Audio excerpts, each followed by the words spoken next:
Maligayang Pasko sa inyong lahat! As we celebrate the birth of our Savior and gather with our loved ones this Christmas, let's reflect on the words of our beloved Mother. My soul proclaims the greatness of the Lord.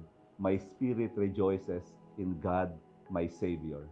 In a world full of noise and distractions, let's amplify and focus our praise to God just like Mary did. Her heart was filled with joy and gratitude when she knew she was chosen to be the mother of Jesus. Let's share that same joy this Christmas. Mary's humility and obedience remind us of the true meaning of Christmas, God's love for us and our love for each other. As we celebrate Christmas, let's remember those who are alone, marginalized, and in need. Let's be the face of Christ, showing love, compassion, and care.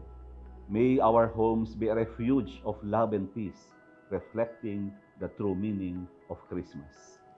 The Magnificat is a song of hope, joy, and trust in God's goodness. Let us make it our prayer this Christmas season.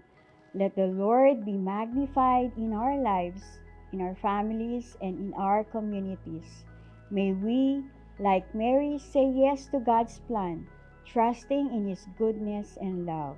From our family to yours, Merry Christmas, everyone! May the peace and love of Christ fill your hearts and homes.